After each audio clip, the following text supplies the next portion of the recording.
అదే అదే దివ్యమూర్తుల పుణ్యగాథల్లో ఈ రోజున మార్కండేయ మహర్షి గురించి తెలుసుకున్నాం. భృగు మహర్షి భార్య అయిన ఖ్యాతి వలన దాత వితాత అనే ఇద్దరు కుమారులు కలిగారు. విధాత భార్య పేరు నియతి. విధాత నియతి దంపతులకు మృకండు జన్మించాడు. అంటే భృగు మహర్షి ఖ్యాతికి రెండో కుమారుడు అనమాట విధాత. దాత ఏమో మొట్టమొదటి కుమారుడు. ఈ విధాత భార్య పేరు నియతి. ఈ నియతి విధాత దంపతులకు మృకండు జన్మించాడు. ఈ మృకండు హరిహరులను గూర్చి, అంటే ఇద్దరిని గురించి అనమాట, శివుణ్ణి విష్ణువుని గురించి తపస్సు చేశాడు. శ్రీహరి ప్రత్యక్షమయ్యాడు, వరం కోరుకోమన్నాడు. మృకండు ఏమన్నాడంటే, నాకు గుణవంతుడు శాశ్వత కీర్తి పొందేటువంటి కుమారుడు కావాలి అని కోరాడు. సరే అన్నాడు విష్ణుమూర్తి. అయితే ఇంకొక విషయం కూడా చెప్పాడు మృకండుడికి. చాలా అల్పాయుష్కుడు అవుతాడయ్యా ఆ బాలుడు అని చెప్పాడు. విష్ణుమూర్తి అదృశ్యమయ్యాడు వరం ఇచ్చేసి. కొంతకాలానికి మృకండ మహర్షికి కుమారుడు జన్మించాడు. తండ్రి ఆ కుమారుడికి ఏమని చెప్పి పెట్టాడంటే పేరు మార్కండేయుడు అని పెట్టాడు. మార్కండేయుడు పెరిగి పెద్దవాడు అవుతున్నాడు. 5 సంవత్సరాలు వచ్చినాయి. ఒక రోజున ఆయనకు 5 సంవత్సరాలుగా ఉన్నప్పుడు ఇంటి ముందు ఆడుకుంటున్నాడు. ఆ సమయంలో సిద్ధుడు వచ్చాడు వాళ్ళ ఇంటికి. బాలుడిని తదేక దృష్టితో చూశాడు. అంతలో మృకండు బయటకు వచ్చాడు. బాలుడు బయట ఆడుకుంటున్నాడు కదా ఇంటి ముందు.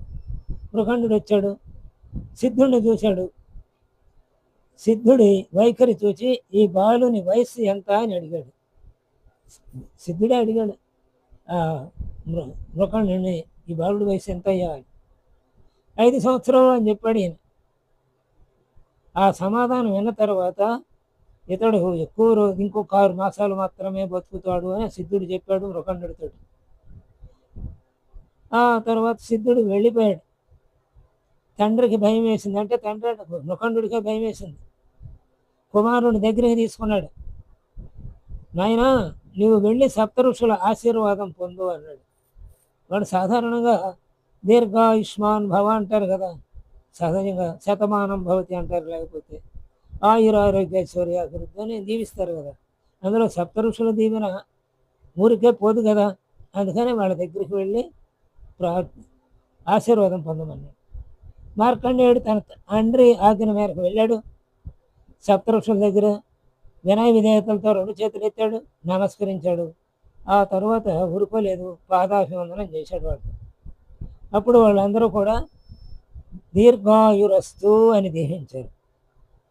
తరువాత వారు దివ్య దృష్టితో ఆలోచించారు. అప్పుడు దివ్య దృష్టి చూశారన్నమాట. అరే ఈ బాలుడు అల్పాయుష్కుడు కదా, మరి మన మాట అసత్యం అవ్వకూడదు కదా. కాబట్టి ఏం చేయాలి? అసత్యం అవ్వకూడదంటే బతకాలంటే ఇదొక్కటే చాలదు, ఇది ఆయుష్, ఈ ఆశీర్వచనం. ఈ ఆశీర్వచనానికి తగ్గట్టుగా అక్కడ పరమేశ్వరుడు కూడా అనుగ్రహించాలి. అందుకని నాయన వెంటనే వెళ్ళి పరమేశ్వరుని గురించి తపస్సు చేయని బాలుడికి సలహా ఇచ్చారు. మార్కండేయుడు వెంటనే పూర్ణాయుషుడు అవ్వాలనుకున్నాడు. పరమేశ్వరుని గురించి కఠోర తపస్సు చేశాడు. ఇంతలో అతని ఆయు పరిమాణం సమాప్తమైంది. ఆ తపస్సు 6 మాసాలే కదా ఉంది. 6 మాసాలు ఎన్నాళ్ళు వస్తాయి? తపస్సు మొదలెట్టిన 6 మాసాలు త్వరగానే అయిపోతాయి కదా. ఆ రోజు వచ్చేసింది. వెంటనే మార్కండేయుని ప్రాణాలు తీసుకోవటానికి వచ్చాడు యముడు. మార్కండేయుడు తెలివిగా లేనివాడు కాదు కదా. అందుకని వెంటనే శివలింగానికి వాటేసుకున్నాడు. 2 చేతులతో గట్టిగా వాటేసుకుని దేనాతిదేనంగా ప్రాణాన్ని కాపాడమని దుఃఖించాడు. కన్నీరు మున్నీరుగా విలపించాడు అనమాట. లింగాభిషేకం జరుగుతుంది అనమాట ఆయన కన్నీటితో. శివుడు ఆ పసిబాలుడి కరుణ చూశాడు. కరుణారస హృదయంలో అతనిని రక్షించటకు గాను వెంటనే ప్రత్యక్షమయ్యాడు. శూలంతో యముని ఎదుర్కొన్నాడు. అతడు శివుడికి నమస్కరించి తను వచ్చిన దారిని వెళ్ళిపోయాడు యముడు. మార్కండేయుడు తన ప్రాణాలని తాత్కాలికంగా కాపాడుకున్నాడు బాగానే. కానీ మరి శాశ్వతంగా కూడా కాపాడుకోవాలి కదా. అందుకని మార్కండేయుడు శ్రీహరిని గురించి మరల ఘోరంగా తపస్సు చేశాడు.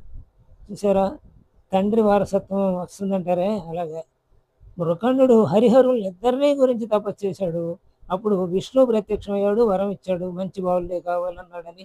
ఆ వరమే ఇచ్చాడు కానీ అల్పాయుష్కుడు అవుతాడయ్యా అన్నాడు. అందుకని ఆ మార్కండేయుడికి మృకండు ఇద్దరిని గురించి తపస్సు చేస్తే విష్ణువేమో వరం ఇచ్చాడు, ఆ తర్వాత అల్పాయుష్యుడు అన్నాడు. శివుడేమో ఆయనకి బ్రతికించాడు అన్నమాట. ఇప్పుడు పూర్ణమైన పూర్ణాయుష్ కావాలి కదా, అందుకే ఈతడు శ్రీహరిని గురించి తపస్సు చేశాడు. ఆయన ప్రత్యక్షమయ్యాడు శ్రీహరి. ఏ వరం కావాలో కోరుకోమన్నాడు. మార్కండేయుడిని శ్రీహరిని పలు విధాల స్తుతించాడు, నాకు దీర్ఘాయుష్నివ్వమని ప్రార్థించాడు. విష్ణువు సరేనన్నాడు, దీర్ఘాయువుని ఇచ్చాడు, అదృశ్యమయ్యాడు. ఆ తర్వాత ఒకసారి జలప్రళయం వచ్చింది. మరి జలప్రళయం వస్తే దీర్ఘాయుషుడు మరి ఉండాలంటే ఎట్లా? అందుకని ఉన్నాడు ఆయన ఆ జలాల మధ్య భాగంలో వటపత్ర సాయిగా అందు ఒక దివ్యమైన బాలుని గాంచాడు ఈ మార్కండేయుడు. ఆ బాలుడు ఎవరో కాదు, శ్రీహరి అని భావించి ముకులత హస్తాలతో నమస్కరించాడు బాలుడికి. అంటే నారాయణుడే అవతారాన్ని ఎత్తాడు అని. జలప్రళయానికి గల కారణాన్ని వివరించమని వేడుకున్నాడు మార్కండేయుడు శ్రీహరిని. శ్రీహరి ఎప్పుడు ఇలా చెప్పడం ప్రారంభించాడు అనమాట. నేనే ఆదిదేవుణ్ణి, అంటే అసలు మొదటి దేవుడు నేనే, పరమాత్మని. అయితే బ్రహ్మని సృజిస్తున్నాను, విష్ణువుని పెంచుతున్నాను, అలాగే రుద్రుని ఈ సృష్టిని లయింపజేస్తున్నాను. 3 రూపాల్లో నేనే ఉండి ఇదంతా సృష్టి స్థితి లయాలను నేనే చూస్తున్నానని పరమాత్మ చెప్పాడు, ఆదిదేవుడు అన్నమాట. ఈ సృష్టి స్థితి లయాలకు నేనే కారకుడుని అన్నాడు. సమస్త విద్యలు, సమస్త కర్మలు, సమస్త కర్తను నేనే అన్నాడు. ఏదో నేను చేశాను అనుకుంటాం మనం, కానీ మనం చేసిన దానికి కర్త కూడా ఆయనే, మనం ఒక పనిముట్టే. స్త్రీలు గృహిణులు ఏం చేస్తారు? పొద్దున్నే వంట చేస్తారు కదా, ఆ వంట చేసేటప్పుడు అనేక పరికరాలు వాడతారు. మరి ఆ పరికరాల్లో లోపల ఒక పాత్రలో పెట్టిన పొయ్యి మీద పెట్టినటువంటి పాత్రలోని వంటకాన్ని తిప్పుతూ ఉంటారు గరిడితోటి, అట్టగాడితోనో గరిడితోనో. మరి అట్టగాడ చేసినట్ట ఆ వంట, ఆ స్త్రీ చేసినట్ట? అట్టగాడ పనిముట్టే, స్త్రీ చెయ్యి కూడా పనిముట్టే. ఆ స్త్రీ చేతి చేత ఆ అట్టగాడో గరిటో తిప్పబడి ఉంటుంది, అంతే తిప్పుతా. కాబట్టి అవి చేసినట్టు కాదు కదా, ఆమె చెయ్యి చేసినట్టు. ఆమె చెయ్యి అంటే ఆమె చేసినట్టు, ఆమె చేసినట్టు అంటే ఆమెలో ఉన్న చైతన్యం చేసినట్టు, ఆమెలో ఉన్న చైతన్యం చేసినట్టు అంటే ఆ చైతన్యమే పరమాత్మ అని చెప్పుకుంటున్నాం. అందుకనే అన్నిటికీ కర్తను నేనే అని చెప్పాడు అనమాట. అలాగే సమస్త విద్యలు, సమస్త కర్మలు, వీటన్నిటికీ నేనే కర్తనే అని చెప్పాడు మార్కండేయుడికి విష్ణుమూర్తి. నేను కోటి సూర్యుల ప్రకాశంతో వెలుగొందుతూ ఉంటాను, ఈ విషయానికి వెలుగుబాటుని ఇస్తూ ఉంటాను అని కూడా చెప్పాడు.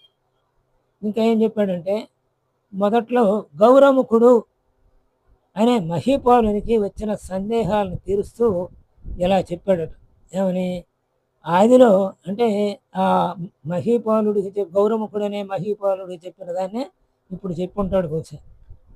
ఆదిలో బ్రహ్మ సప్త ఋషుల్ని సృజించాడు, వారిని సృష్టి నిర్మాణంలో తనకు సహాయం చేయమని కోరాడు.